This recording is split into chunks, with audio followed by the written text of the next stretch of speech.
இந்த வாக்கு தத்தத்தின்படி உங்களுடைய வாழ்க்கையில தேவன் புகழ்ச்சியை கொண்டு வர போகிறார், கீர்த்தியை கொண்டு வர போகிறார், மகிமையை கொண்டு வர போகிறாரு. இதையெல்லாம் நம்பும் பொழுது இது எப்படி நடக்கும்னு தெரியாது, ஆனா இதெல்லாம் எப்படியும் நடக்கும். ஹல்லேலூயா. எப்படி நடக்கும் அப்படின்றது சந்தேகம், எப்படியும் நடக்கும் அப்படின்றது விசுவாசம். ஸோ சந்தேகத்திற்கும் விசுவாசத்திற்கும் பெரிய கேப்லாம் கிடையாது. ஒரு சின்ன ஒரு விஷயம்தான். எப்படி நடக்குமோ அப்படின்னா சந்தேகம், எப்படியும் நடக்கும் அப்படின்னாக்க விசுவாசம். நீங்கள் எப்படியும் நடக்கும் என்று நம்பும் பொழுது வழியும் வாய்ப்பும் இல்லாத இடத்துல தேவன் காரியங்களை உருவாக்கக்கூடியவராக இருக்கிறார். இந்த மாலை வேளையில் அப்படியே பைபிள் வாசிக்கிட்டே இருந்தேன். பைபிள் வாசிக்கிட்டே இருக்கும் பொழுது சில காரியங்களை அப்படியே சிந்திச்சுக்கிட்டே இருக்கும் பொழுது, இயற்கை விதியில் செயல்கள் இயற்கைக்கு அப்பாற்பட்டு நடப்பதில்லை, இயற்கைக்கு அப்பாற்பட்ட விதியில் செயல்கள் இயற்கையாக நடப்பதில்லை. இந்த விஷயத்தை ஒரு கிறிஸ்தவன் புரிஞ்சுக்கிட்டான்னு வச்சுக்கோங்களேன், அவனுக்கு விசுவாசம்ன்றது ரொம்ப தண்ணிப்பட்ட பாடாயிடும். என்னன்னாக்க, இந்த இயற்கை உலகத்துல சில விஷயங்கள் இயற்கைக்கு அப்பாற்பட்டு நடக்கிறது இல்ல. எல்லாம் செட் பண்ணிட்டீங்க, செட் பண்ண பிற்பாடு இந்த பில்டிங்ல வயரிங் செட் பண்ணிட்டீங்க, பல்பு போட்டீங்க, எல்லாம் செட் பண்ணிட்டீங்க. ஆனா இதுக்கு மெயினா ஒரு கரண்ட் கொடுத்தா மட்டும்தான் இது எரியும். அப்படிதான் செட் பண்ணிருக்காங்க. நேச்சுரல் லா இது. அது அப்படிதான் செயல்படும். இல்லைங்க, இது எப்படிங்க இந்த மாதிரி இருக்குது? எல்லாம் செட் பண்ணிட்டேங்க, வயரிங் போட்டேன், பல்பு போட்டேன், சுவிட்ச் போட்டேன், எல்லாம் போட்டேன், ஏன் எரிய மாட்டேங்குது? மெயினான கரண்ட் உள்ள வந்தாதான் எரியும். இது வந்து நேச்சுரல் லா. இதை தாண்டி சூப்பர் நேச்சுரல் அப்படின்னு ஒன்று இருக்கு, அதுதான் விசுவாசம். ஹல்லேலூயா. அந்த விசுவாசம் என்னன்னாக்க, தேவன் இருளில் இருந்து வெளிச்சத்தை கொண்டு வரக்கூடியவராக இருக்கிறார். இருளில் இருந்து வெளிச்சத்தை கொண்டு வரதற்கு கட்டாயம் கரண்ட் தேவை, பல்பு தேவை, சுவிட்ச் தேவை, ஒயர் தேவை. ஆனால் இயற்கைக்கு அப்பாற்பட்ட விதத்தில் தேவன் இருளில் இருந்து வெளிச்சத்தை கொண்டு வருவதற்கு நீங்கள் பயன்படுத்துகிற எந்த பொருளையும் பயன்படுத்தாமல் அவர் வார்த்தையை பயன்படுத்தி வெளிச்சத்தை கொண்டு வந்தார். ஹல்லேலூயா. அப்போ உங்க வாழ்க்கையில சில காரியங்கள் இயற்கையாக நடக்கணும் அப்படின்னு நினைச்சுக்கிட்டே இருந்தீங்கன்னாக்க நாட்கள் ஓடிக்கிட்டே இருக்கும். எப்போ நீங்க என் தேவனுடைய வார்த்தை இயற்கைக்கு அப்பாற்பட்ட விதத்துல நன்மைகளை கொண்டு வரும் என்று விசுவாசிக்கிறீர்களோ, அப்பொழுது இயற்கைக்கு அப்பாற்பட்ட விதத்துல தேவன் நன்மைகளை செய்யக்கூடியவராக இருக்கிறார். ஹல்லேலூயா. ஆமா. எலியாவை சாரிபாத்து ஒரு விதை வீட்டுக்கு அனுப்புறாரு கடவுள். போறாரு, அந்த அம்மா கொஞ்சம் விறகு புறக்கிட்டு இருக்கிறாங்க. அந்த விறகை புறக்கி அந்த விறகை எரிய வச்சு இருக்கிற கொஞ்சம் மாவையும் கொஞ்சம் எண்ணெயும் பயன்படுத்தி அந்த அப்பத்தை சுட்டு அவங்க பையனும் அந்த அம்மாவும் சாப்பிட்டு என்ன பண்ண போறாங்க? தூங்க போறாங்களா? சாக போறாங்க சார். தீர்க்கதரிசிட்ட சொல்றாங்க, ஐயா அவன் சொல்ற கொஞ்சம் தண்ணி கொண்டு வாமா அப்படின்னு கேட்கிறாரு. சரி வயசான நாள் தண்ணி கேட்கிறான்னு தண்ணி எடுக்க போனா கொஞ்சம் வரும்போது அப்படியே கொஞ்சம் அப்பத்தை எடுத்து வந்துருமா. அப்படி திரும்பி பார்க்குறாங்க, தண்ணி கேட்டால் அதோடு நிறுத்திக்கணும். அப்புறம் சாப்பாடு கேட்குறது, அப்புறம் பாய் கொண்டு வா, தலைவணி கொண்டு வா, ஓரமாக படுத்துக்கிறேன், அந்த பேச்சுக்கள் இடம் கிடையாது. தண்ணினா தண்ணி மட்டும்தான். அவன் சொல்கிறா, சார் தண்ணி கேட்டீங்க இப்போ திருப்பி என்ன அப்பம் கேட்குறீங்க? கொஞ்சம் தான் இருக்குது, நானும் என் பையனை சாப்பிட்டு சாக போகிறோம் சார். அதை எப்படி சொல்கிறா பாருங்களேன். அந்த வார்த்தை நீங்கள் படித்து பார்த்துருங்களேன், நானும் என் குமாரனும் அதை சாப்பிட்டு சாக போகிறோம். சாப்பிடாம தான் செத்துருவாங்கன்னு வச்சுக்கோங்க கொஞ்ச நேரத்தில். சாப்பிட்டுட்டு சாக போகிறோம். ஸோ சாகும் போது கூட கொஞ்சம் திருப்தியாக சாப்பிட்டு அப்பா நல்லா சாப்பிட்டாச்சு சாக போறோம். அப்படிப்பட்ட கடைசி எண்டு லைஃப் எண்டில் இருந்துகிட்டு இருக்கிறாங்க.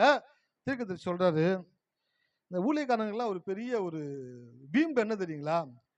உங்க கஷ்டம் எவ்வளோ அப்படின்னு சொல்லிட்டு பார்க்கவே மாட்டாங்க, கடவுளுடைய வார்த்தை எவ்வளோ ஸ்ட்ராங்கானதுன்னு பார்ப்பாங்க. ஹல்லேலூயா. அதான் சில பேர் வந்து 10 நிமிஷம் ஜெபம் பண்ணுவாங்க, அழுதுவாங்க, ஐயோ ஐயா என் வாழ்க்கையில பார்த்தீங்கன்னா ஐயா இப்படியா அப்படியா, இப்படிப்பட்ட பிரச்சனையா அப்படிப்பட்ட பிரச்சனையா. ஊழியக்காரர் பிரச்சனையை கேட்கிறவர் அல்ல, பிரச்சனைக்கான பதிலை சொல்லுகிறவர். ஹல்லேலூயா. இதை முதல்ல நீங்க தெரிஞ்சிருக்கணும். நீங்க என்ன நினைச்சுக்கிறீங்கன்னாக்கா ஊழியக்கார்ட்ட போய் எல்லா பிரச்சனையும் சொன்னா சரியாயிரும். பாவம் அவருக்கே நிறைய பிரச்சனை இருக்குது. அதெல்லாம் தாண்டி வந்து இங்க நின்று பிரசங்கம் பண்ணிக்கிட்டு இருக்காரு, ஊழியம் பண்ணிக்கிட்டு இருக்கிறார். அப்போ உங்களுடைய பிரச்சனையை யார்கிட்ட சொல்லணும்? தேவனிடத்துல சொல்லணும். ஊழியக்கார்ட்ட போய் நீங்க என்ன பேசினாலும் கடைசி அவர் ஒரு வார்த்தை தான் சொல்லுவார், இவ்வளோ கஷ்டப்படுறீங்களே சிஸ்டர், பார்க்கவே பாவமா இருக்கு அப்படி சொல்ல மாட்டாரு. சிஸ்டர் கர்த்தரை நம்புங்க, விசுவாசிங்க. இப்போ காணிக்கை பகுதி பாட போகிறோம், உங்களால் முடிந்த காணிக்கையை போடுங்க, கர்த்தர் உங்களை ஆசீர்வதிப்பார். அவங்க பார்ப்பாங்க, வாழ்க்கையில பிரச்சனை சொல்லிக்கிட்டு இருக்கிற காணிக்கையும் போட சொல்றாரு. ஏன் அப்படின்னாக்க, உங்க வாழ்க்கையில ஒரு விஷயத்தை உடைக்கணும் அப்படின்னாக்க, எதுல நீங்க பாதிக்கப்பட்டீங்களோ அந்த செயலுக்கு எதிர் செயலை செய்யும் பொழுதுதான் அந்த செயலை நீங்கள் உடைக்கக்கூடியவர்களாக இருக்கிறீர்கள். அல்லேலூயா. எத்தனை பேர் இருக்கிறீங்க? முள்ள அதனால தான் ஊசியை வச்சு நைஸா எடுக்கிறாங்க. ஏன் அப்படின்னாக்க, போனது முள்ளு, அதை போயிட்டு சாம்பார் செய்யற கரண்டியை வச்சு குத்தக்கூடாது, உள்ள போயிடும். முள்ளால தான் எடுக்கணும். அதே போல வாழ்க்கையில வறுமையா இருக்குதா? ஏன் வறுமை இருக்குது? கடவுளுக்கு நீங்கள் எப்படி உங்களை கொடுக்க நீங்கள் பழக்குவிக்கிறீர்களோ அப்படி தேவன் உங்களுக்கு அவர் கொடுக்க அவர் ஆயத்தம் உள்ளவராக இருக்கிறார். அப்ப அந்த சாரிபாத்துடைய உதவை அந்த கொஞ்சம் மாவையும் அந்த எண்ணெயையும் சுட்டு எடுத்து கொண்டு வந்து அந்த ஊழியக்கார இடத்துல கொடுக்கும் பொழுது அவர் சொல்லுகிறாரு, பஞ்ச காலம் முழுவதும் அந்த பானையில மாவு இருக்கும், அந்த கலசத்துல எண்ணெய் இருக்கும், குறையாதே அப்படின்னு சொன்ன உடனே அந்த அம்மா ஃபர்ஸ்ட் போய் என்ன பண்ணிருப்பாங்க, பானையை பார்த்துருப்பாங்க. பானையை பார்த்தாங்க, எப்போ மாவு எடுத்தாங்களோ திருப்பி அந்த மாவு ஃபுல்லா இருக்குது. அந்த மாவை எடுக்கும் பொழுதெல்லாம் அந்த எண்ணெயை ஊற்றும் பொழுதெல்லாம் அவங்க பார்க்குறாங்க, பானையில் மாவு நிரம்பி இருக்குது, கலசத்தில் எண்ணெய் நிரம்பி இருக்குது. இந்த அற்புத காட்சியை பார்க்க பார்க்க பார்க்க அவளுடைய இருதயம் மகிழ்கிறது. அவள் செய்த ஒரு செயல் அவள் ஜீவனை மாத்திரம் காப்பாற்றினதல்ல, அவளுடைய குடும்பத்தாரை காப்பாற்றினது மாத்திரமல்ல, இன்றைக்கு அவளை குறித்து பேசக்கூடிய மேன்மையான ஸ்தானத்தை கொடுக்கக்கூடியதாக இருக்கிறது. ஹல்லேலூயா. சில பேர் கடவுளுக்காக பெரிய பெரிய காரியங்களை செய்றீங்க, நல்ல காரியங்களை செய்றீங்களே, இதெல்லாம் எப்போ எனக்கு சொல்லப்படும், இதெல்லாம் எப்போ கடவுள் பேசுவார் நினைக்கிறீங்களே? பரலோகத்தில் போனீங்கன்னாக்க பரலோகத்தில் என்டர்டெயின்மெண்ட் என்ன நினைக்கிறீங்க? Cricket, sir football, sir antakshari, கடவுளுடைய பாட்டை மாறி மாறி பாடிக்கிட்டே இருக்கலாமா? அதுவாச்சும் இருக்குமா பரலோகத்தில் என்டர்டெயின்மெண்ட்? பரலோகத்தில் என்டர்டெயின்மெண்ட் என்ன தெரியுங்களா? இந்த பூலோகத்தில் வாழ்ந்த மனிதனுடைய வாழ்க்கைகள் வேதத்தில் இடம்பெற்று இருக்கிறது. இந்த வேதம் எழுதப்பட்ட பிற்பாடு எத்தனை மனிதர்கள் தேவனுக்காக வாழ்ந்திருப்பார்கள், தேவனுக்காக விசுவாசத்தில் இருந்திருப்பார்கள், தேவனுக்காக பெரிய காரியங்களை செய்திருப்பார்கள். அவர்களுடைய வாழ்க்கை வரலாறுலாம் சொல்லப்படாமல் போயிருக்கும். அதை எல்லாம் தேவன் அவருடைய வாழ்க்கையில் நடந்த படத்தை நமக்கு போட்டு அதை காட்டி, என் பிள்ளை எனக்காக இந்த உலகத்தில் எப்படி விசுவாசத்தோடு இருந்தான் என்று பாருங்கள் என்று சொல்லி உங்களை தேவன் என்டர்டெயின்மெண்ட் பண்ணக்கூடியவராக இருக்கிறார். ஹல்லேலூயா.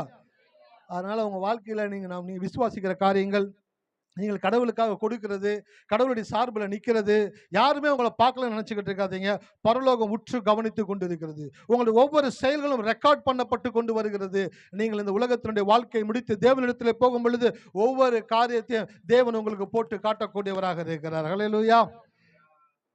இங்கே பக்கத்தில் உட்கார்ந்து இருக்கிறாங்கல்ல, அவங்களாம் அங்கேயும் இருப்பாங்க. அப்படியே தொடையை தட்டுவாங்க. ஒன்றுமே சொல்லி சிஸ்டர், நீங்கள் இவ்வளோ பெரிய விசுவாசமாக வந்திருக்கீங்க, ஒன்று கூட நீங்கள் பேசுனது இல்லையே, இதை காமிச்சதே இல்லையே. நான் சிஸ்டர் நீங்கள் இந்த மாதிரி என்கிட்டே நீங்கள் மறைச்சிட்டீங்களே, என்கிட்ட கூட சொல்லலையே, நீங்கள் அங்கே பார்த்தோன்னா கச்சக்கணும். பரலோகத்தில் தேவன் சைலன்ஸ் சைலன்ஸ். எல்லாரும் வீடியோவை பாருங்க. எனக்காக என் மகள் செய்த காரியங்கள், என் மகன் செய்த காரியங்கள் என்று சொல்லி தேவன் உங்களுக்கு போட்டு காட்டக்கூடியவராக இருக்கிறார். ஹல்லேலூயா. எத்தனை பேர் அதை என்ஜாய் பண்ண ரெடியாக இருக்கிறீங்க? நான் என்ஜாய் பண்ண ரெடியாக இருக்கிறேன். நான் ஆண்டவர்கிட்ட கேட்டிருக்கிறேன், ஆண்டவரே அங்கே போனாலும் பிரசங்கிக்கிறதுக்கான வாய்ப்பு கட்டாயம் உண்டு. ஹல்லேலூயா. அங்கே போனாலும் பிரசங்கிக்கிறதுக்கான ஒரு கூட்டம் இருக்கும், அங்கே போனாலும் பிரசங்கத்தை கேட்குற ஒரு கூட்டம் இருக்கும். ஸோ இந்த மாலை வேளையில் இந்த உபாகம் 26:19 படி உங்களுடைய வாழ்க்கையில் புகழ்ச்சி, கீர்த்தி, மகிமையை தேவன் உண்டாக்கக்கூடியவராக இருக்கிறார். அதுக்கு என்ன சார் சாட்சி? அது நடக்குன்றதுக்கு என்ன சாட்சி? என்ன சாட்சினாக்க, நீங்க வந்து ஆலயத்தில் உட்கார்ந்து அந்த வசனத்தை படிச்சு அறிக்கை செஞ்சீங்க பார்த்தீங்களா, அதுதான் சாட்சி. ஹல்லேலூயா. நீங்க வந்தது அது நடக்க போன்றதுக்கு ஒரு சாட்சி, நீங்கள் அதை வாசிச்சு சொன்னது அது கட்டாயமா நடக்கும் என்பதற்கு சாட்சியாக இருக்கிறது. உங்க வாழ்க்கையில அப்படியே நிறைய காரியங்களை தேவன் அப்படியே அழகா மாத்த போறாரு. எத்தனை பேர் விசுவாசிக்கிறீங்க? ஆமா. உங்ககிட்ட இருந்து தேவையில்லாத நபர்கள் அப்படியே தேவன் அப்படியே விளக்குவார். உங்களுக்கு தேவையான நபர்களை அப்படியே உங்களோடு கூட கடவுள் சேர்ப்பாரு. உங்களுக்கு என்னெல்லாம் நடக்கணுமோ அதற்குரிய ஆள் மாற்றங்களை தேவன் செய்வார், சூழ்நிலை மாற்றங்களை செய்வார், மன மாற்றங்களை செய்வார்.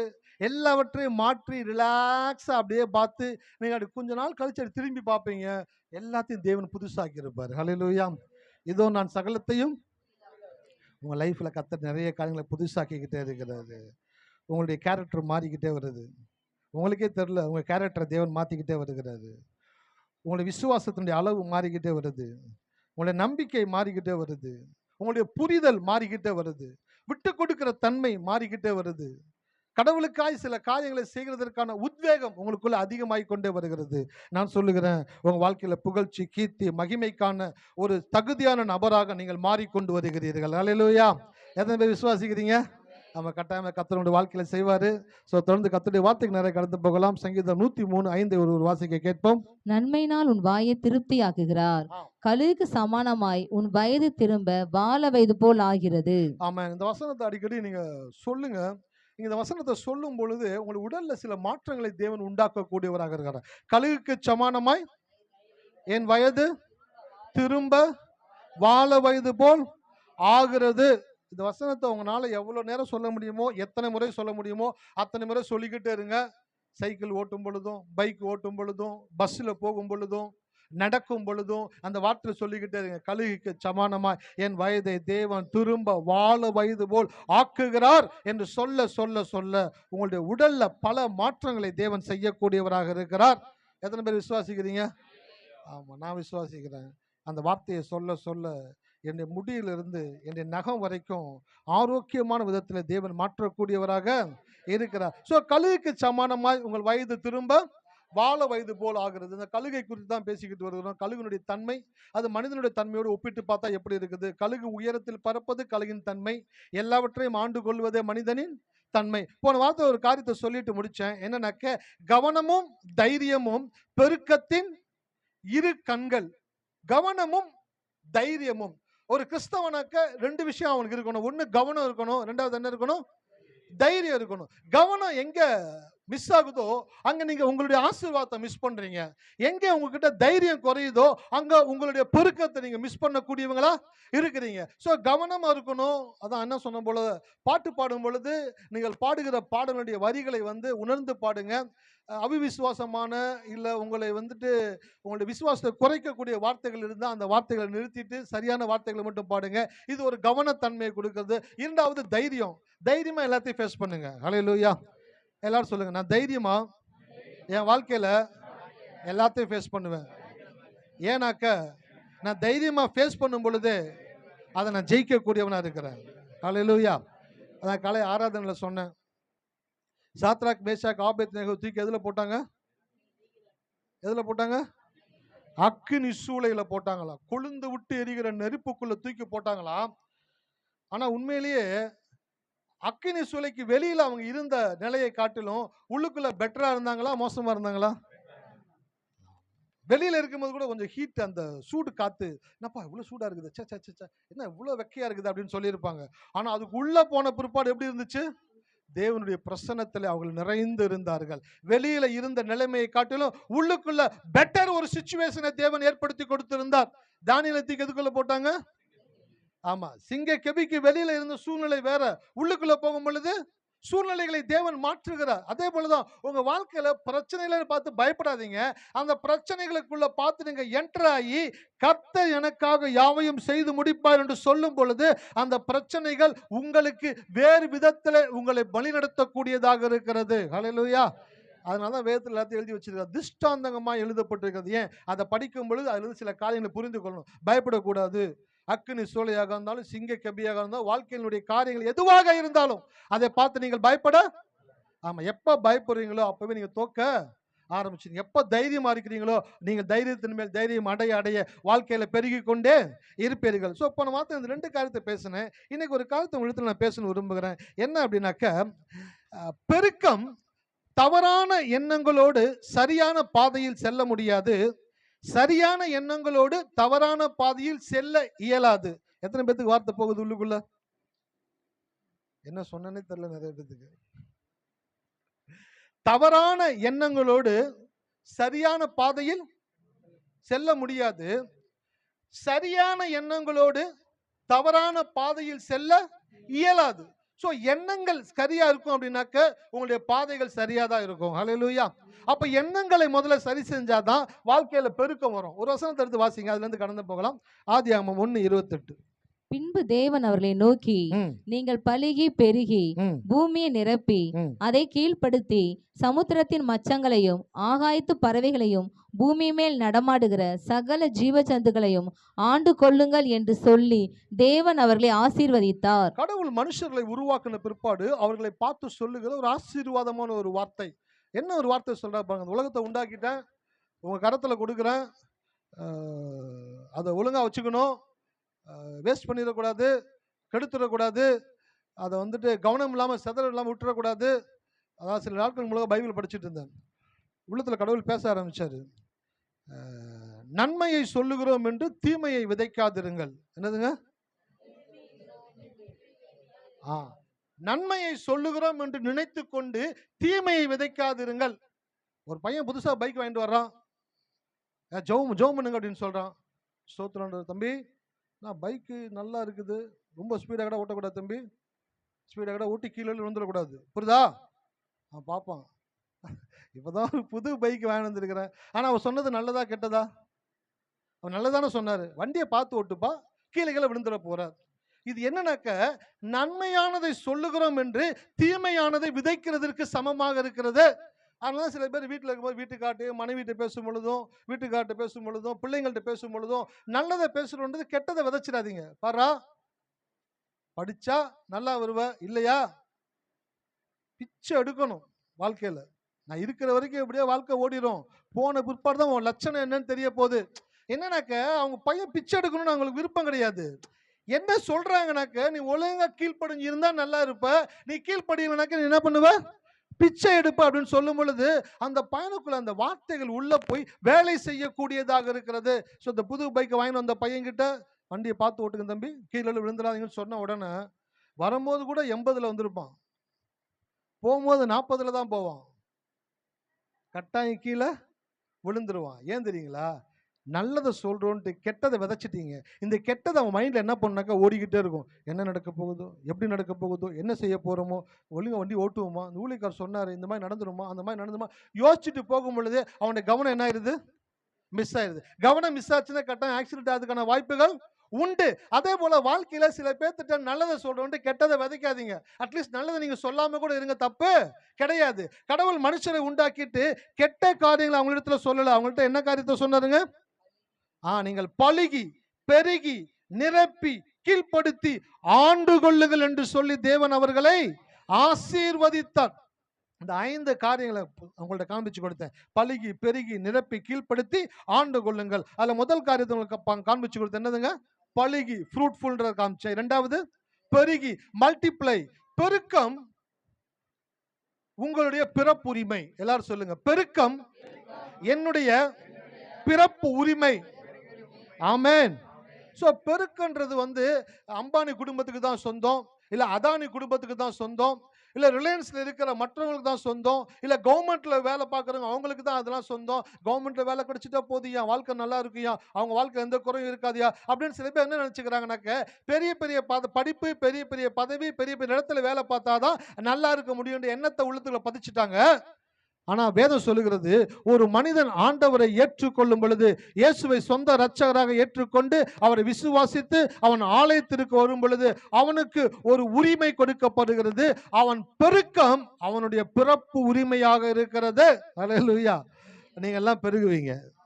இப்போது இருக்கிறதை காட்டிலும் 1000 மடங்கு கர்த்தர் உங்களை பெருக பண்ணுவார். அல்லேலூயா. எத்தனை பேர் விசுவாசிக்கிறீங்க?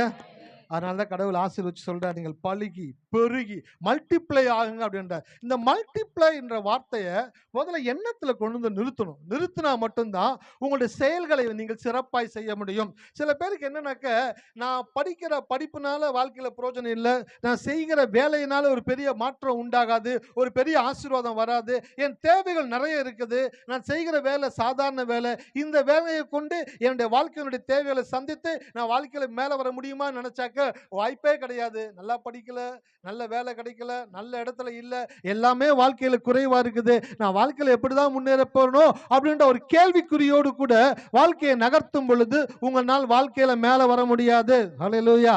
எத்தனை பேர் இருக்கீங்க? முதல்ல உங்க எண்ணத்துல ஒண்ணு சொல்லணும், பெருக்கம் என் பிறப்புரிமை, நான் பெருகுகிற ஜாதி. என் எண்ணத்துல ஒரு பெருக்கம் வந்த பிற்பாடு உங்களுக்கு கொடுக்கக்கூடிய வேலை, நீங்கள் படிக்கக்கூடிய படிப்பு மிக சாதாரணமானதாக இருந்தாலும் அதை கொண்டு அசாதாரணமான காரியங்களை உங்கள் வாழ்க்கையில தேவன் செய்யக்கூடியவராக இருக்கிறார். அல்லேலூயா. அதனால பெருக்கனாக்க உங்களுக்கு வராதுன்னு நினைச்சுக்காதீங்க. நம்ம குடும்பத்துக்கு சண்டை ஆகாதுயா அப்படின்னு சொல்லுவாங்க சில பேர். அந்த மாதிரி நம்ம வாழ்க்கையில யாரும் பெருசா வந்தது இல்லையப்பா, நம்ம குடும்பத்துல எல்லாருமே சராசரி தானே வாழ்ந்துகிட்டு இருக்கிறோம், எல்லாரும் வாடகை வீட்டுல இருக்கிறோம், எல்லாரும் கஷ்டப்படுறோம், எல்லாரும் கடன்ல இருக்கிறோம், எல்லாருக்குள்ளேயும் குறைவு இருக்குது, என்ன அதே போலதான் நீங்க வாழ்ந்துகிட்டு இருக்கிற, வேற என்ன வாழ்க்கையில பெருசா செய்ய போற அப்படின்னு அநேகர் கேட்கும் பொழுது உங்க மைண்ட் அடாப்ட் ஆயிடக்கூடாது. ஆமா, எல்லாரும் அப்படிதான் இருக்கிறாங்க, நம்ம மட்டும் என்ன விதி விலக்கா? இல்ல, நீங்கள் அவர்கள் மத்தியிலே ஒளி விளக்காய் தேவன் உங்களை வைத்திருக்கிறார். அல்லேலூயா.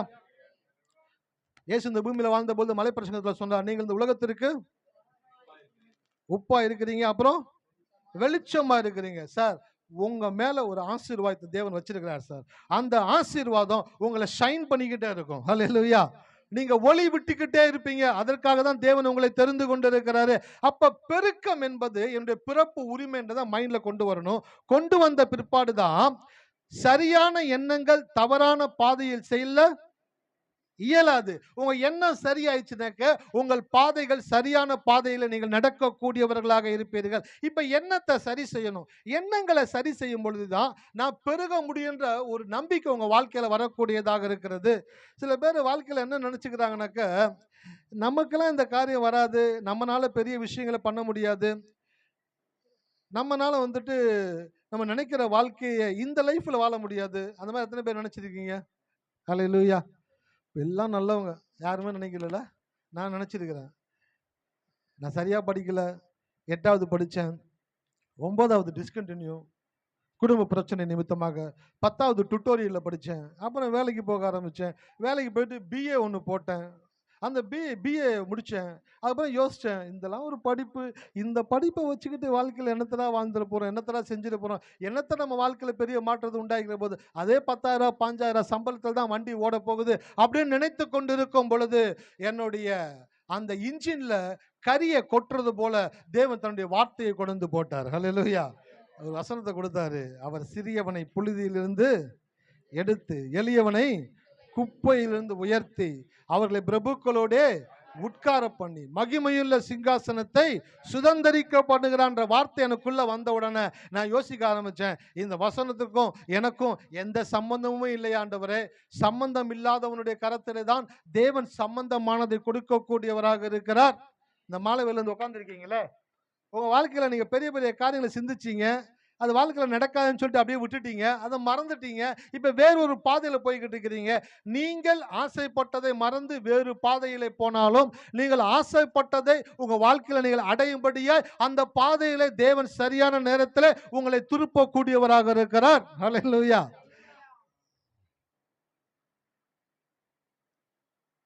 இந்த தேவன் ரொம்ப நல்லவருங்க.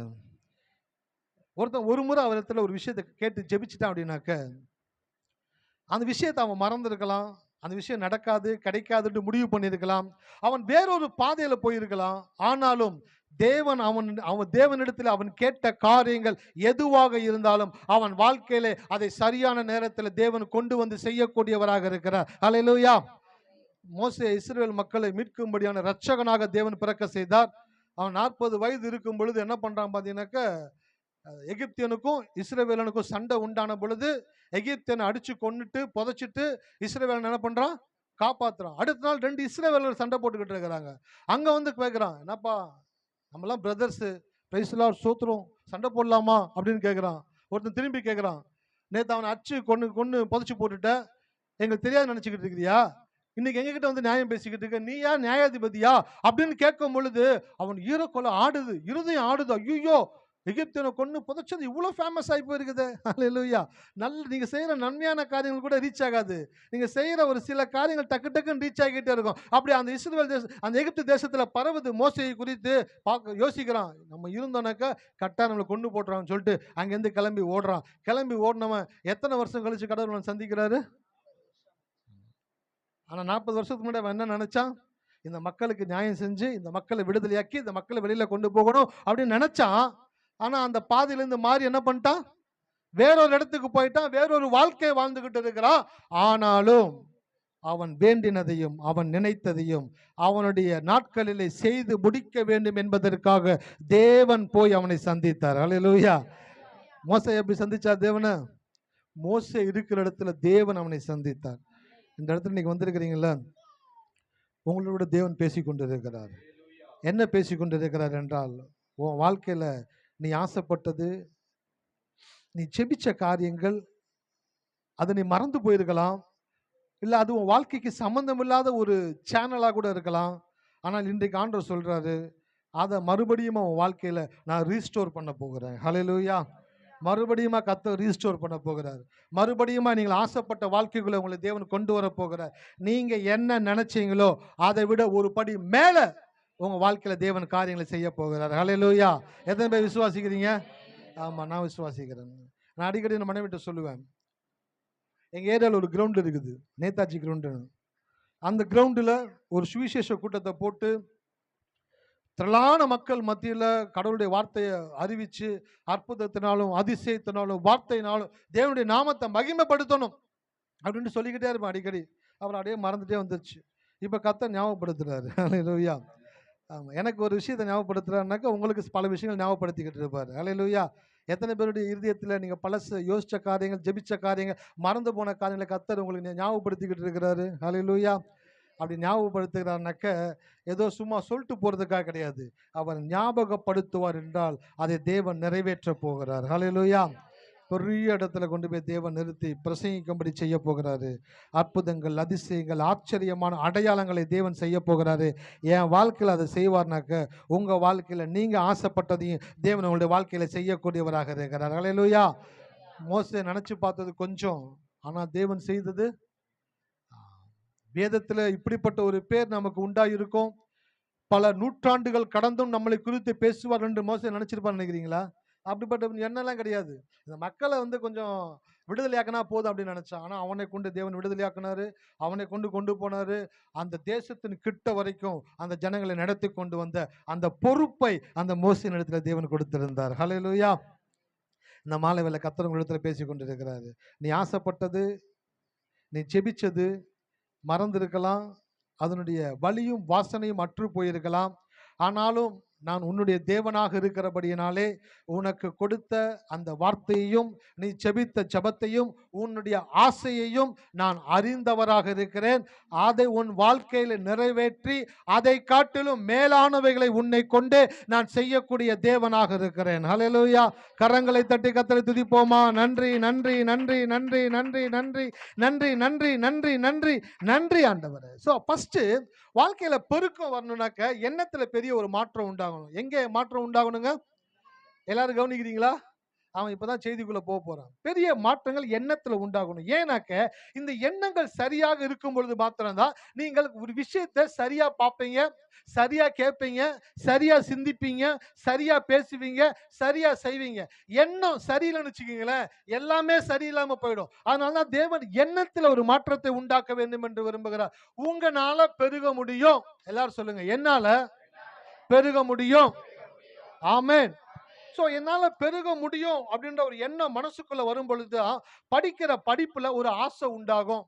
போன வாரத்தில் நான் செய்தியில் கொடுத்தேன்ல, பெற்றோர்கள் தங்களுடைய ஆசைகளையும் தங்களுடைய தேவைகளையும் குறைத்து கொண்டு தங்களுடைய பிள்ளைகளை என்ன பண்றாங்க? படிக்க வைக்கிறாங்க. ஸ்கூல் ஃபீஸ் கட்டுறாங்க, காலேஜ் ஃபீஸ் கட்டுறாங்க, யூனிஃபார்ம் வாங்கி கொடுக்குறாங்க, பஸ் ஃபீஸ் கொடுக்குறாங்க, நோட்ஸுக்கு வாங்கி கொடுக்குறாங்க, அவங்களுடைய தேவைகளை குறைத்து கொள்ளுகிறாங்க.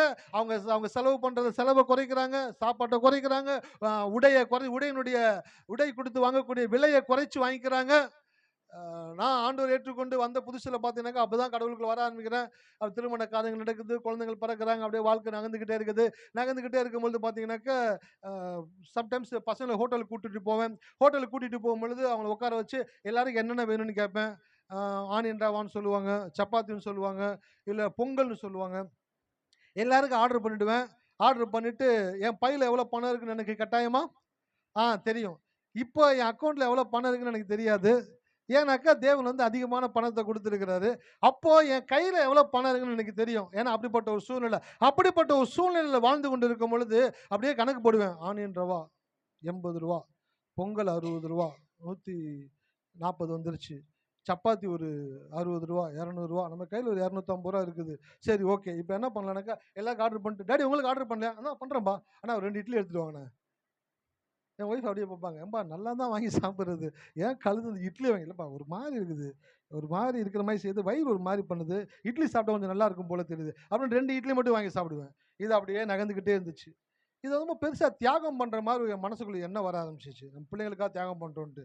ஆனால் கடவுளை அறிய கடவுள் சொன்னார், டேய் உனக்கு அவங்க பிள்ளைங்க, எனக்கு நீ பிள்ளைடா, உனக்கு அவங்க பிள்ளைங்க, எனக்கு நீ பிள்ளைடா, நீயும் நல்லா சாப்பிடணும், நீயும் நல்லா ருசியாக சாப்பிட்டு நான் விரும்புகிறேன், அதனால நீ ஆர்டர் பண்ணி சாப்பிடு அப்படின்னு சொல்லும் பொழுது என் வாழ்க்கையுடைய தரம் மாற ஆரம்பிச்சது, வாழ்க்கையுடைய சூழ்நிலை மாற ஆரம்பிச்சது, பணங்கள் வர ஆரம்பிச்சது. இப்போ என்ன பண்றோம்னாக்க போகிற இடத்துல எதை விரும்புகிறோமோ அதை என்ன பண்றோங்க?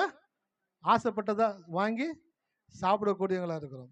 அப்போ நம்ம வாழ்க்கையில மற்றவங்களுக்காக ஒரு காரியத்தை என்ன பண்றாங்க, குறைச்சிக்கிட்டே வருகிறோம். ஸோ பிள்ளைங்களை படிக்க வைக்கிறதுக்காக பேரண்ட்ஸ் என்ன பண்றாங்க, தங்களுடைய ஆசைகளை குறைத்துக் கொள்ளுகிறாங்க. ஆனா பிள்ளைகள் தங்கள் பெற்றோர்களுடைய தலையெழுத்தை மாற்றி எழுதக்கூடிய ஆற்றலை தேவன் பிள்ளைகளிடத்துல கொடுத்திருக்கிறார். ஹல்லேலூயா. ஆமா, 25 வருஷம் கழிச்சு நான் வாங்குற சம்பளத்தை என்னுடைய மகன் 2 வருஷத்துல ரீச் பண்ணக்கூடிய இடத்துல கடவுள் கொண்டு வந்திருக்கிறாரு. ஹல்லேலூயா. அப்ப தலையெழுத்து என்ன பண்றாங்க, ஆமா 25 வருஷம் நான் வேலை பார்த்து சம்பாதிக்கிறத 2 வருஷத்துல அவங்க ரீச் பண்றாங்கனாக்க, அப்ப அந்த ஆசீர்வாதத்தினுடைய அளவை தேவன் கணக்கிடக்கூடியவராக இருக்கிறார்ல. அப்ப தலையெழுத்தை மாற்றி அமைக்கக்கூடிய ஆற்றலை தேவன் பிள்ளைகளிடத்துல, அப்ப பிள்ளைகளுக்கு ஒரு பொறுப்பு இருக்குது. ஏன் படிக்கிற விஷயத்துல நான் நல்லா படிக்கணும், நான் நல்லா படிச்சு நல்லா சாதிச்சு நான் மேல வந்து எங்க அம்மாவையும் எங்க அப்பாவையும் எங்க குடும்பத்தையும் நான் நல்லபடியா வச்சுக்கணும் அப்படின்ற ஒரு பொறுப்பு அந்த பிள்ளைகள் மேல் தேவன் வைக்கக்கூடியவராக இருக்கிறார். அப்ப நான் சொல்றேன், பெருக்கன்றது முதல்ல எண்ணத்துல வரும் பொழுதுதான் படிக்கிற படிப்புல ஒரு ஆசை வரும், இல்லைன்னா வெறுப்பு தான் வரும். வேணான்னு சொன்னா சேர்த்து விட்டாங்க, படினா படிக்க வைக்கிறாங்க, நான் ஒழுங்கா வேலைக்காச்சும் போயிருப்பேன். அப்படியே எங்க அப்பா கியூ கட்டி நிக்கிறாங்க வேலை கொடுக்கறதுக்கு. உங்களுக்கு படிச்சவனா வேலை இல்லாம உட்காந்துக்கிட்டு இருக்கான், இவங்க நம்ம வேலைக்கு போறேன்ட்டு இவங்களை அப்படியே கூப்பிட்டு உடனே உட்கார வச்சு கலெக்டர் உத்தியோகம் கையில கொடுத்து மாசம் 2 லட்சம் சம்பளம் கொடுத்துருவாங்க. அதெல்லாம் கிடையாது. எவ்வளவுக்கு எவ்வளவு நீங்க நல்லா படிச்சு ஃபர்ஸ்ட் வர்றீங்களோ அந்த பெஸ்டா வரக்கூடிய உங்கள் மூலமாக தான் உங்கள் பெற்றோருடைய தலையெழுத்தை நீங்கள் மாற்றக்கூடியவர்களாக இருக்கிறீர்கள். அல்லேலூயா. அப்ப நான் சொல்றேன், இந்த மாலை வேளையில ஒரு பெருக்கம் வரணும்னாக்க எண்ணம் முதல்ல மாறணும். வேலைக்கு போற வீட்டுக்காரர்களுடைய எண்ணங்கள் மாறணும்.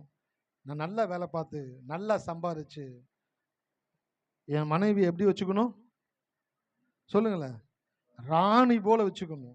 என் பிள்ளைங்களுக்கு நல்ல ட்ரெஸ்ஸுகளை வாங்கி உடுத்தணும், பிள்ளைங்களுக்கு நல்ல ஆகாரத்தை வாங்கி கொடுக்கணும். அந்த எண்ணம் மனசுல வந்தாதான் நீங்க செய்யற வேலைகளை சிறப்பா செய்வீங்க. நீங்க செய்கிற வேலைகளில் தேவன் பெருக்கத்தை உண்டாக்கக்கூடியவராக இருக்கிறார். ஸோ இந்த மாலை வேளையில நான் பிரசங்கிக்கும்படி வருகிறேன். நான் யோசிக்கிறேன், ஒரு 10-15 பேர் வருவாங்க, எல்லாம் தெரிஞ்ச மூஞ்சியா தான் இருக்கும். ஏதாச்சும் பைபிள் எடுத்து ஒரு விஷயத்தை எடுத்து பேசிட்டு ஒரு காமெடி பண்ணிட்டு ஒரு ஸ்டோரியை சொல்லிட்டு கர்த்தர் ஆசீர்வதிப்பான்னு சொல்லி முடிச்சிடலாம் அப்படின்ற ஒரு மனநிலையோடு கூட நான் வந்து பிரசங்கம் பண்ணேன்னு வச்சுக்கோங்களேன், உங்களுக்கு அது பிரயோஜனம் கிடையாது.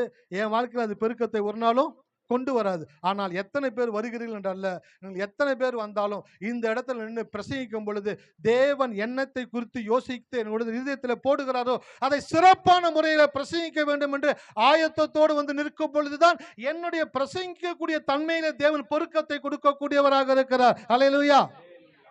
நீங்களா பெருகுவீங்களா? ஹல்லேலூயா. படிக்கிற பிள்ளைங்களுக்கு ஞானத்தை பெருக்கம் உண்டாயிருக்கும், வேலை செய்கிறவர்களுடைய வாழ்க்கையில வருமானத்தில் பெருக்கம் உண்டாயிருக்கும், ஊழியம் செய்கிற எங்களுடைய வெளிப்பாட்டில் தேவன் பெருக்கத்தை கொடுக்கக்கூடியவராக இருக்கிறார். ஸோ ஃபர்ஸ்ட் எண்ணத்தில் ஒரு பெருக்கம் உண்டாகணும், மாற்றம் உண்டாகணும். என்னால எல்லாவற்றையும் சிறப்பாய் செய்ய. ஒரு வீடு காலி பண்றாங்க, காலி பண்ணி இன்னொரு வீட்டுக்குள்ள போறாங்க. போகும் பொழுது ஃபர்ஸ்ட் டே என்ன பண்ணுவாங்க, எல்லா ஜாமானையும் கொண்டு போயிட்டு, யாரும் சொல்ல மாட்டீங்க காலி பண்ணது இல்லை யாரும் வீடு. நானும் வருஷம் வீடு காலி பண்ணியிருக்கேங்க. இப்போதான் கொஞ்ச நாள் காலி பண்ணாமல் இருக்கிறேன், பல வருஷங்களா கடவுள் ஆசீர்வதிச்சிருக்கிறாரு. உங்க வாழ்க்கையில இந்த ஜாமான் சட்டியை தூக்கிட்டு போற வேலையெல்லாம் தேவன் மாற்றி போடுவார். இஸ்ரேல் மக்கள் ஒரு முறை தான் ஜாமான் சட்டியை தூக்குனாங்க, 40 வருஷம் அதை தூக்கிட்டு போனாங்க. அடுத்து கர்த்தர் நிலையான வாசஸ்தலத்தை அவர்களுக்கு ஏற்படுத்தி கொடுத்தார். அல்லேலூயா. நம்முடைய சபையில் இருக்கிற மக்களுக்கு சொல்றேன், நான் நீங்க சும்மா வருஷத்துக்கு ஒரு 2 வருஷத்துக்கு ஜாமானை ஏற்றி பீரோவை இறக்கி கட்டில் உடைச்சு பானையை நசுக்கி எல்லா பொருளும் வந்து ஒரு மாதிரி விகாரமா வீடே ஒரு மாதிரி இருக்குதுல்ல, அப்படிப்பட்ட காரியங்களை கர்த்தர் உங்க வாழ்க்கையில் அனுமதிக்க மாட்டார். ஹல்லேலூயா. உங்க எல்லாத்துக்கும் தேவன் நிரந்தரமான ஒரு வீட்டை கொடுக்க போகிறார். ஹல்லேலூயா. எத்தனை பேர் விசுவாசிக்கிறீங்க? நிரந்தரமான, நீங்கள் கட்டாத வீட்டை உங்களுக்கு தேவன் கொடுப்பார். எத்தனை பேர் விசுவாசிக்கிறீங்க? நீங்கள் கட்டாத வீட்டை உங்களுக்கு தேவன் கொடுக்க போகிறார். வீடு கட்டுறது எவ்வளவு கஷ்டம் தெரியுங்களா? மண்ணை கொட்டாதனுவான். மண் எங்கடா கொட்டுறது, தலையில கொட்டிக்கிறது. மண்ணை ரோட்ல தாண்டா கட்டணும். ஆனால் தம்பி கல் இங்கே அடிக்க வச்சிருக்கீங்க, ஏன்னா இங்கே வீடு கட்டினா இங்கே தான் கல் எடுக்க முடியும், பக்கத்துல போய் கல் எடுக்க முடியும். பார்த்து தம்பி, கல் மண்ணெல்லாம் கொட்டுறீங்க, கம்பியெல்லாம் கால்களை குத்திடாது. கம்பினா காலில் குத்த தான் செய்யும், பார்த்துப்போ. அதுக்காக கம்பி என்ன பண்ண சொல்ற, ஒடிச்சு கிடிச்சு மடிச்சு கவர் போட்டு கட்டி வைக்க சொல்றியா? அதாவது ஒருத்தர் வீடு கட்ட ஆரம்பிச்சுட்டான் அப்படின்னாக்கா நிறைய பேத்துக்குள்ள மகிழ்ச்சி உண்டாயிரும், சந்தோஷம் பெருக்கெடுத்து ஓடும். அப்படியே வீட்டுக்கிட்ட போகும்பொழுது வீடு கட்டுறாங்களா, இப்பதான் வந்துச்சுங்க, அதுக்குள்ளே வீடு கட்டுதுங்க. என்ன ஒரு வீடு கட்டுறவன் கடனை வாங்கி எதையோ வித்து வீடு கட்டுறான். முடிஞ்சா நல்ல வார்த்தை சொல்லிட்டு போ. கல்ல இங்க கொட்டாத, மண்ணு இங்க கொட்டாத, கம்பி இங்க போடாத, வண்டி இந்த பக்கம் வந்துகிட்டு இருக்கு, என்ன தம்பி போர் போட்டுட்டு இருக்கீங்க? டேய் போர் போடாம எப்படிடா வீடு கட்டுறது?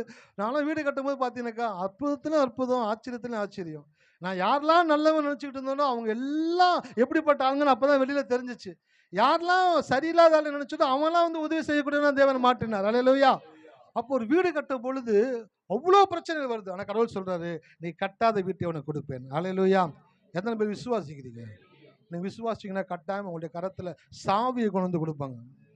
ஒரு ஊழியக்காட்ட ஒருத்தர் கட்டின வீடு கட்டி ஃபர்னிஷ் பண்ணி சாவியை கொண்டு வந்து கொடுத்து ஜெபம் பண்ணிட்டு போனார். ஐயா அவர் என்ன நினைச்சிட்டாருனாக்க, இந்த வீட்டுக்காக ஜெபம் பண்ண சொல்றாரு போல ஜெபம் பண்ணா சாவி அவர்கிட்ட கொடுத்துட்டு இந்த வீடு உங்களுக்கு தான் அப்படின்னாரா. அல்லேலூயா.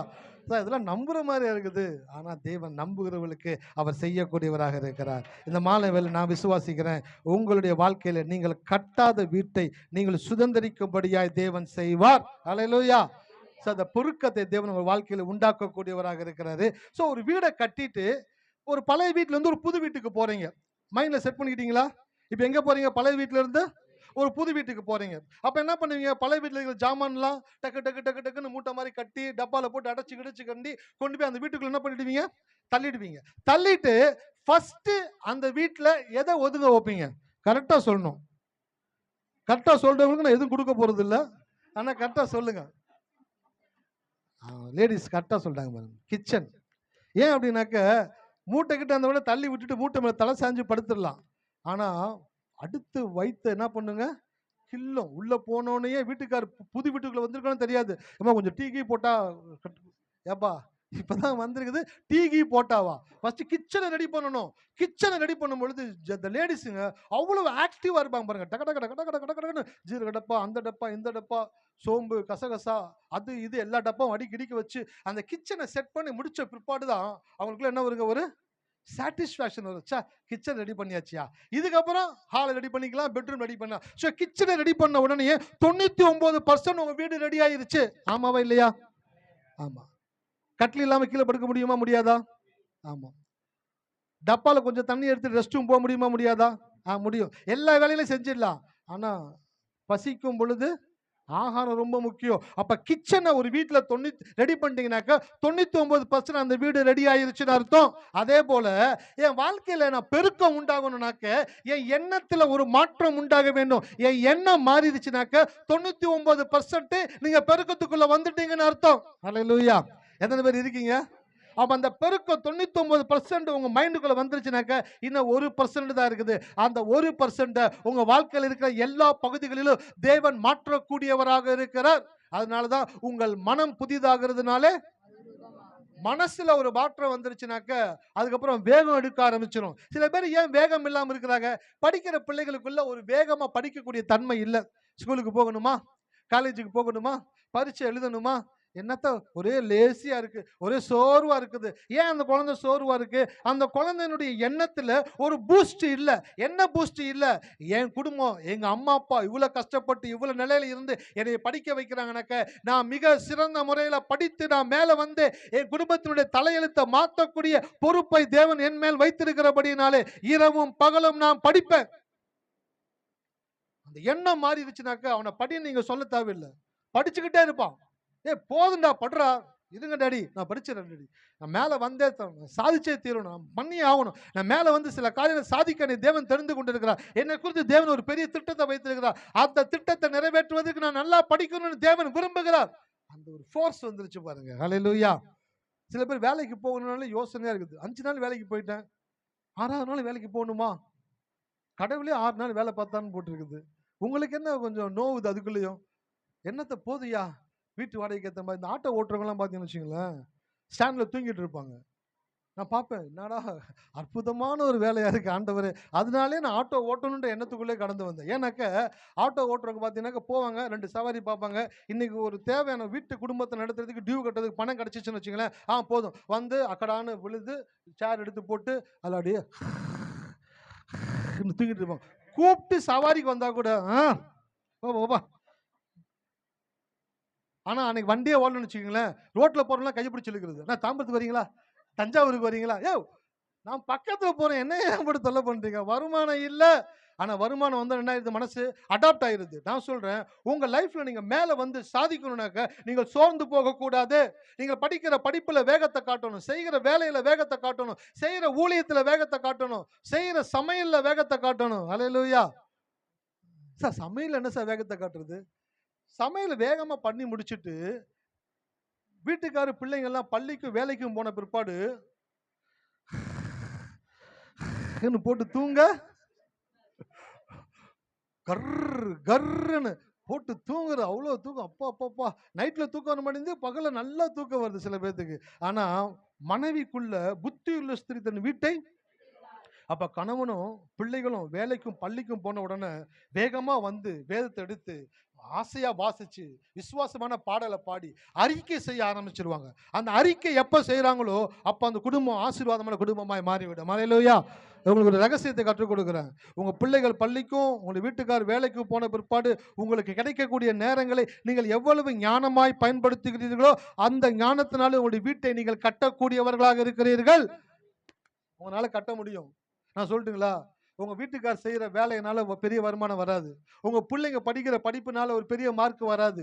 மனைவி ஆகிய தாய் ஆகிய நீங்க உங்க வீட்டுல உட்கார்ந்து நீங்கள் கர்த்தரை நோக்கி பார்த்து உங்களுடைய வீட்டுக்காருக்காகவும் பிள்ளைகளுக்காகவும் நீங்கள் செய்கிற ஜெபமும் அறிக்கையும் தேவன் பல மடங்கு அவர்களை ஆசீர்வதிக்க கூடியவராக இருக்கிறார்.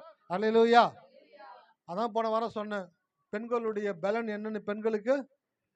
அதனால அவங்களை குறித்து ஒரு வாரம் பேசணும் அப்படின்ட்டு சொன்னேன். என் மனைவி சொல்றாங்க, இந்த வாரமே பேசியிருப்பா அப்படின்னாங்க. ஏன்பா, நான் ஒரு நாள் பேசுறதானே சொன்னேன், அடுத்த வாரமே பேசுறேன்னு சொன்னேன். ஒரு நாள் பெண்களுடைய ஆற்றலை குறித்து அவருடைய சக்தியை குறித்து அவங்க புரிஞ்சுக்கிட்டாங்கன்னு வச்சுக்கோங்களேன், அவ்வளோ ஃபோர்ஸா இருப்பாங்க, அவ்வளோ வேகமா இருப்பாங்க, அவ்வளோ உந்து சக்தியோடு செயல்படுவாங்க. ஏன்னாக்கா அவங்களுக்கு தெரியும், என்னுடைய பெருக்கம் தான் என் குடும்பத்தினுடைய பெருக்கத்தை தீர்மானிக்க கூடியதாக இருக்கிறது. ஹல்லேலூயா. எத்தனை பேர் இருக்கிறீங்க?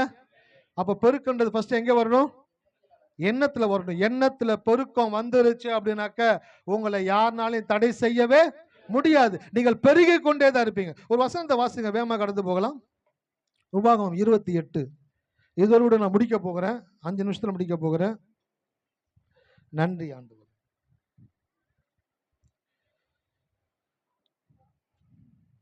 இந்த உபாகமம் 28 முதல் 14 வசனங்கள் எதை குறித்த வசனங்கள்ங்க?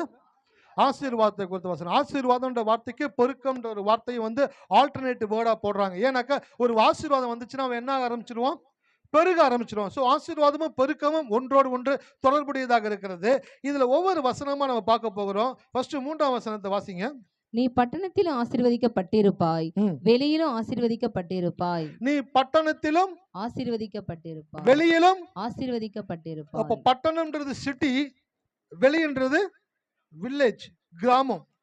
நகரத்திலும் ஆசீர்வதிக்கப்பட்டிருப்பாய், கிராமத்திலும் ஆசீர்வதிக்கப்பட்டிருப்பாய். அன்றைக்கு இந்த சமுதாயம் 2 பகுதிகளை உடைய சமுதாயமாக இருந்தது. இன்றைக்கும் அதே தான் நம்ம ஃபாலோ பண்ணிட்டே வருகிறோம். ஸோ சிட்டி, இன்னொன்று என்னதுங்க, வில்லேஜ், கிராமம் இருக்குது. ஸோ 2 இடத்துலையும் நீ எந்த இடத்துல இருந்தாலும் நீ எப்படிதான் இருப்ப? நீ பட்டணத்திலும் நீ வெளியிலும்.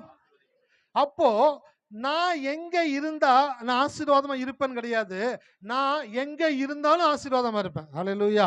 எத்தனை பேருக்கு புரியுது நான் சொன்னது? சார் நான் இங்க இருந்தா நான் ஆசீர்வாதமா இருப்பேன் அப்படின்னு சொன்னீங்கன்னாக்க உங்களுக்கு அதுல மேன்மை கிடையாது, உங்க தேவனுக்கு அதுக்கு மேன்மை கிடையாது. ஏன்னா அங்க இருக்கிறனால நீங்கள் ஆசீர்வதிக்கப்படுகிறீர்கள். ஆனால் நான் எங்க இருந்தாலும் நான் ஆசீர்வதித்து பெருகுவேன் என்று நீங்கள் சொல்லும் பொழுது அது உங்கள் தேவனுடைய கிரியைகளை குறிக்கக்கூடியதாக இருக்கிறது. பட்டணத்துல இருந்தாலும் நீங்கள் ஆசீர்வதிக்கப்பட்டிருப்பீங்க, நீங்க வெளியில இருந்தாலும் ஆசீர்வதிக்கப்பட்டிருப்பீங்க. அப்படின்னாக்க பெருகி இருப்பீங்க. பெருகக்கூடிய ஆற்றலையும் ஆசீர்வாதத்தையும் தேவன் உங்கள் மேல வைத்திருக்கிறார். அப்ப நான் சொல்றேன், நீங்கள் எந்த இடத்துக்கு போனாலும் அந்த இடத்தை பார்க்காதீங்க, அந்த மனிதர்களை பார்க்காதீங்க, ஓனரை பார்க்காதீங்க, மேனேஜரை பார்க்காதீங்க, வேலையை பார்க்காதீங்க. எந்த இடத்துல இருந்தாலும் நீங்க உங்களை எண்ணத்துல ஒன்று சொல்லணும். உபாகமம் 28:3 சொல்லுது, நான் பட்டணத்திலும் ஆசீர்வதிக்கப்பட்டிருப்பேன், நான் வெளியிலும் ஆசீர்வதிக்கப்பட்டிருப்பேன் என்ற வேத எழுத்தின்படியாக நான் எந்த இடத்திற்கு சென்றாலும் என் மேல ஒரு ஆசீர்வாதம் வேலை செஞ்சுக்கிட்டு இருக்கும். ஹல்லேலூயா. இந்த வாட்சி கட்டிருக்கீங்க, இந்த வாட்சி சிட்டியில மட்டும் தான் ஓடும், கிராமத்துக்கு போனா ஓடாது அப்படின்னாக்க யாராச்சும் வாங்குவாங்களா? இந்த வாட்சியை நான் எங்க கட்டிட்டு போனாலும் ஓடணும். டைம் காட்டணும். அதுக்கு தான் வாட்சி நான் வாங்குறேன். அப்ப ஆசீர்வாதம்ன்றது நான் இந்த இடத்துல இருந்தா ஆசீர்வாதமா இருப்பேன், அந்த இடத்துக்கு போனா நான் ஆசீர்வாதமா இருக்க மாட்டேன் அப்படின்னாக்கா அது ஆசீர்வாதமே கிடையாது. ஆசீர்வாதம் என்றால் அது உங்களோடு தொடர்புடையது அல்ல, அது தேவனோடு தொடர்புடையது. ஹல்லேலூயா. அப்ப கடவுள் உங்களுக்குள்ள இருக்கிற பட்சத்துல நீங்கள் எந்த இடத்துக்கு போனாலும் நீங்கள் ஆசீர்வதிக்கப்பட்டு கொண்டுதான் இருப்பீங்க. இன்னைக்கு ஒரு வாட்ச் கண்டுபிடிச்சிருக்காங்க. அந்த வாட்ச் எப்படின்னாக்க, இப்போ இப்போ நமக்கு என்னதுங்க, இரவு ஆயிடுச்சு. அமெரிக்கால பகல். ஸோ இந்த இன்டர்நேஷனல் டிராவல் பண்றாங்க பார்த்தீங்களா? இந்த இன்டர்நேஷனல் டிராவல் பண்றவங்க ஒவ்வொரு டைமும் போய் அந்த வாட்ச் என்ன பண்ண முடியாது, அட்ஜஸ்ட் பண்ண முடியாது. இப்போ இங்க இருக்க இந்தியா 8 மணி 8:30 மணி, அடுத்த நாள் டிராவல் பண்றாங்க, அமெரிக்காவுக்கு போயிட்டாங்க. பார்த்தா தப்பான டைம் காமிச்சிக்கிட்டு இருக்கும். திருப்பி உட்காந்து டைமை மாத்திக்கிட்டு இருக்கணும். அதனால ஒருத்தன் ஒரு வாட்ச் கண்டுபிடிச்சிருக்கான். எப்படின்னாக்க, நீங்கள் எந்த திசையை நோக்கி பயணப்படுகிறீர்களோ அந்த இடத்திற்கு ஏற்றார் போல் அந்த முள்ளு என்ன பண்ணணுங்க, ஆட்டோமேட்டிக்கா ரொட்டேட் ஆகும். ஒன்னு ஃப்ரண்ட்ல ரொட்டேட் ஆகும், இல்ல பேக்ல ரொட்டேட் ஆகும். நீங்கள் இருக்கிற இடத்துல அந்த நொடியில என்ன டைமோ அந்த டைமை காட்டக்கூடிய விதத்துல ஒரு வாட்சை ரெடி பண்ணியிருக்கிறாங்க. Only for the international traveller. உலகம் முழுக்கும் சுற்றுகிறவர்களுக்காக அந்த வாட்ச் தயாரிக்கப்பட்டிருக்கிறது. அப்படி இருக்கும் பொழுது ஒரு மனுஷன் யோசிச்சு ஒரு வாட்சி இடத்துக்கு ஏற்றார் போல் மாற்றி சுழலும்படியாய் கண்டுபிடிக்க முடியும் என்றால், நான் சொல்லுகிறேன், இந்த வேத வசனத்தை ஒரு மனிதன் நம்பும் பொழுது அவன் எந்த இடத்திலே போய் நின்றாலும் அந்த இடத்திலே அவனுக்கான ஆசீர்வாதம் வேலை செய்யக்கூடியதாக இருக்கிறது. ஹல்லேலூயா. எத்தனை பேர் இருக்கீங்க? யோசேப்ப போத்திபார் வீட்டில் என்ன பண்ணாங்க, அடிமையா வித்துட்டாங்க. அங்கிருந்து அடுத்து அவன் ஷிஃப்டிங் எங்க போறான், சிறைச்சாலைக்கு போறான். சிறைச்சாலையில என்ன பண்ணாரு, கர்த்தர் அவனோடு இருந்து அவன் செய்கிற யாவையும் கர்த்தர் வாய்க்க பண்ணினார். இவன் எங்கெல்லாம் இருக்கிறானோ எங்கெல்லாம் போறானோ அங்கெல்லாம் ஒரு ஆசீர்வாதம் வேலை பார்த்துக்கிட்டே இருக்குது. அதுதான் நான் சொல்றேன், உங்க வாழ்க்கையில நீங்கள் பெருக வேண்டும் என்பது உங்களை குறித்த ஆசை மாத்திரம் கிடையாது, உங்களை குறித்த தேவனுடைய விருப்பம். அதை முதல்ல மைண்ட்ல கொண்டு வாங்க. நான் நல்லா இருக்கணும் அப்படின்னு கிடையாது, நான் நல்லா இருக்கணும்னு என் தேவன் விரும்புகிறார். ஹல்லேலூயா. அதான் பிள்ளைகளுக்கு நான் சொல்லுவேன், படிக்கிற பிள்ளைங்களுக்கு, நீ நல்லா படிக்கணும்னு கிடையாதுடா, நீ நல்லா படிக்கிறதுனால எத்தனை பேருடைய வாழ்க்கை மாறுது, உன் பெற்றோருக்கு எவ்வளவு கனம் உண்டாகுது, தேவனுக்கு எவ்வளவு கனம் உண்டாகுது, உன்னுடைய ஒரு நற்செயல் அநேகருக்கு நல்ல பேரை உண்டாக்கக்கூடியது, உன்னுடைய ஒரு கெட்ட செயல் அநேகருடைய வாழ்க்கையில கெட்ட பேரை உண்டாக்கக்கூடியதாக இருக்கிறது. அப்படி படிக்கிற பிள்ளைங்க அப்படிப்பட்ட மனநிலையோடு கூட படிக்கும் பொழுதுதான் வாழ்க்கையில சாதிக்கக்கூடியவங்களா இருக்கிறாங்க. அப்ப நான் சொல்றேன், இந்த மாலை வேளையில நீங்கள் பெருகணுன்றது தேவனுடைய விருப்பமாக இருக்கிறது. ஹல்லேலூயா. நீங்க எந்த இடத்துல இருந்தாலும் கவலைப்படாதீங்க. நான் இந்த படிக்கலையே, இந்த படிப்பு இல்லையே, எனக்கு இப்படிப்பட்ட சப்போர்ட் இல்லையே, எனக்கு அவங்க சப்போர்ட் பண்ணல, எனக்கு இவங்க கைட் பண்ணல, ஒன்றும் கிடையாது. இன்னைக்கு கர்த்தர் உங்களோட கூட பேசுகிறாரு. யோசேப்பு MBA படிச்சிருந்தான். ஹல்லேலூயா. சொல்லுங்களேன், எத்தனை வயசுல அடிமையா வித்து போட்டாங்க? 17 வயசு. இன்னைக்கு 17 வயசு படிக்கிற பையன் எத்தனை படிப்பான்? 12வது படிப்பான். 17 வயசுல வித்துட்டாங்க. பாருங்க, ஜஸ்ட் ஒரு ஸ்கூல் கூட எனக்கு தெரிஞ்ச லீவ், அந்த ஹாலிடே விட்டுருப்பாங்கன்னு நினைக்கிறேன். அதனால தான் அவங்க அப்பா அனுப்புறாரு. ஸ்கூல்லாம் லீவ் விட்டுருக்காங்க, உங்க அண்ணாலாம் ஆடி மேய்ச்சிக்கிட்டு இருக்கிறாங்க, போயிட்டு அவங்க என்ன பண்றாங்க கொஞ்சம் பார்த்துட்டு வாப்பா அப்படின்னு அந்த ஹாலிடேல தான் அனுப்பியிருப்பான்னு நினைக்கிறேன். அந்த ஹாலிடேல தான் போறான். +2 தான் எழுதியிருக்கிறான். இன்னும் யூஜி முடிக்கல, பிஜி முடிக்கல, MBA பண்ணல, எந்த படிப்பறிவும் கிடையாது. ஒரு பேசிக் நாலேஜோடு கூட அவனை அடிமையாய் விற்று போடுகிறாங்க. 17 வயசுல 18 வயசுல ஒரு வீட்டில் அடிமையா போறான். அந்த அடிமையா போன வீட்டுல அந்த முதலாளிக்கு அடுத்த ஸ்தானத்திற்கு தேவன் அவனை உயர்த்தினார். ஹல்லேலூயா. அவன் படிப்பு அவனை உயர்த்துச்சா? எது சார் உயர்த்துச்சு? அவன் ஒரு விஷயத்தை நம்பினான். எனக்கு கடவுள் 2 சொப்பனத்தை கொடுத்திருக்கிறாரு, அந்த கனவு என் வாழ்க்கையில எப்படியும் நிறைவேறும். கடவுள் சொல்லிட்டான், அதை எப்படி நிறைவேற்றக்கூடியவராக இருக்கிறாரு. அதனால நான் விசுவாசிக்கிறேன், நான் நம்புறேன். என்கிட்ட படிப்பு இல்லை, என்னை காப்பாற்ற ஆள் இல்லை, என்னை தூக்கி விட யாரும் இல்லை, என்னை தப்புவிக்க யாரும் இல்லைன்ற கவலை எனக்கு கிடையாது. என்னை அழைத்த தேவன், என்னை தெரிந்து கொண்டு எனக்கு ஒரு சொப்பனத்தை அவர் கொடுத்திருப்பார் என்றால், என்னை அவருடைய கண்களிலே கண்டிருப்பார் என்றால், என்னை குறித்து தேவன் பெரிய திட்டத்தை வைத்திருக்கிறார். ஹல்லேலூயா. அந்த உலகத்துல பெரிய ஆளுங்க மேல பெரிய ஆளுங்க உங்களை கவனிக்கல, பெரிய ஆளுங்களுடைய சப்போர்ட் இல்ல, பெரிய ஆளுங்களுடைய ரிக்வெஸ்ட் உங்களுக்கு வரல நினைச்சு கவலைப்படாதீங்க. உங்கள் மேல ஒரு தேவன் இருக்கிறார். அந்த தேவன் உங்களை படிப்பு இல்லைனாலும் தகுதி இல்லைனாலும் உயர்த்தக்கூடியவராக இருக்கிறார். ஹல்லேலூயா. அதுக்கு நான் ஒரு சாட்சியா இருக்கிறேன். ஒண்ணுமே படிக்காம சாதாரண ஒரு 10வது படிச்சுட்டு ஒரு கம்பெனில சாதாரண ஒரு வேலைக்கு போனவன இன்னைக்கு கர்த்தர் உயர்த்தி ஒரு பெரிய ஸ்தானத்துல வைத்திருக்கிறார் என்றால், இதை விட ஒரு பெரிய சாட்சி என்ன சார் வேணும்? ஹல்லேலூயா.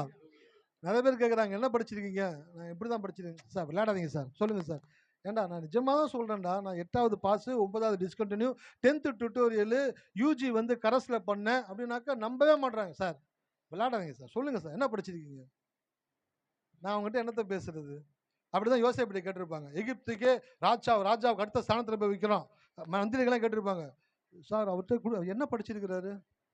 அவர் கடவுளை படிச்சிருக்கிறாரு. அல்லேலூயா. அவர் கடவுளை படிச்சிருக்கிறாரு. நான் சொல்றேன், பட்டம் படிப்பெல்லாம் படிச்சு நீங்க உயர்றதை காட்டிலும் கடவுளை படிச்சுட்டீங்கனாக்க, கடவுளுடைய வார்த்தையை நம்பிட்டீங்கனாக்க, நீங்க எந்த இடத்துல இருந்தாலும் தேவன் உங்களை தூக்குவார். அல்லேலூயா. பெரிய பெரிய படிப்பு படிச்சவன் எல்லாம் உங்களுக்கு கீழே வேலை செய்யும்படியா தேவன் செய்வார். எனக்கு ஒரு அசிஸ்டன்ட் வேலை பார்க்குறான், பிஇ கோல்டு மெடல். என்னதுங்க? BE gold medal. ஆனா எனக்கு கீழே வேலை பார்க்கும்படி தேவன், இது பெருமை கிடையாது. கடவுள் எப்படி வேலை செய்யறாருன்னு பாருங்க. ஒரு மனுஷன் படிக்கிறதுனால உயர்றது கிடையாது.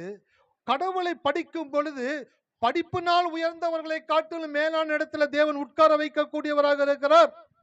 அதான் என் பையனுக்கு அடிக்கடி சொல்லுவேன், நீ இன்ஜினியரிங் சேர்ந்திருக்கிற, அந்த கோர்ஸ் பெஸ்ட்டு, இந்த கோர்ஸ் பெஸ்ட்டு, நிறைய பசங்க அது நல்லதுன்றாங்க, நிறைய பசங்க இது நல்லதுன்னு சொல்கிறாங்க. டேடி எதை படிக்கிறது தெரில, ஒரே யோசனை இருக்குது. நான் சொன்னேன், முதல்ல வந்து இந்த வேவர் ஆகிறத பதில் நிறுத்து. இதுவா அதுவான்னு யோசிக்காத. ஃபர்ஸ்ட் ஒன்று தெரிஞ்சுக்கோ, இதை நான் சூஸ் பண்ணிட்டேன், இதில் என்னை தேவன் பெஸ்ட் ஆக்குவார். ஹல்லேலூயா. சார் பெஸ்ட்டை சூஸ் பண்ணி பெஸ்ட் ஆகிறவனுக்கு வந்து ஒரு பெரிய விஷயம் கிடையாது.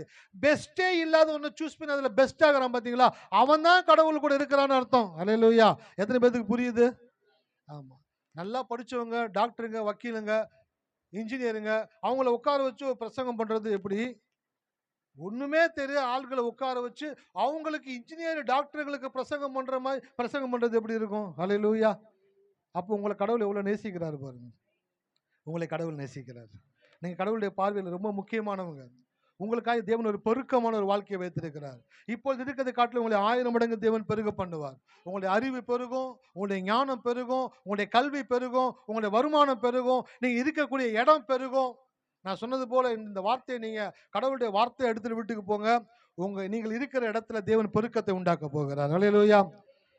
கட்டி முடிக்கப்பட்ட வீடை உங்களுடைய கரத்துல தேவன் வந்து கிடைக்கும்படி செய்ய போகிறார். ஹல்லேலூயா. ஃபர்னிஷ்டு ஹோம் உங்க வாழ்க்கையில நீங்க பார்க்க போகிறீங்க. கட்டப்பட்ட வீடு இல்ல, கட்டி பணி தீர்க்கப்பட்ட வீடை உங்களுடைய கரத்துல வந்து தேவன் கொடுக்க போகிறார். எத்தனை பேர் விசுவாசிக்கிறீங்க? விசுவாசிக்கிறது கொஞ்சம் கஷ்டம்தான். ஆனால் தான் செய்தி ஆரம்பிக்கும் போது சொன்னேன், இயற்கையாக சில காரியங்கள் நடக்குதுனாக்கா அது இயற்கை. இயற்கைக்கும் அப்பாற்பட்ட விதத்துல ஒரு காரியம் நடக்குது அப்படின்னாக்கா அது தேவனுடைய செயல். உங்க வாழ்க்கையில தேவன் ஒரு காரியத்தை செய்ய போகிறார். 42 லட்சம் ஜனங்களுக்கு கட்டாத வீட்டை இந்த தேவனால கொடுக்க முடியும்னா, நீ கேட்கிற 600 ஸ்கொயர் ஃபீட் வீடை கொடுக்க முடியாதுன்னு நினைக்கிறியா? ஹல்லேலூயா.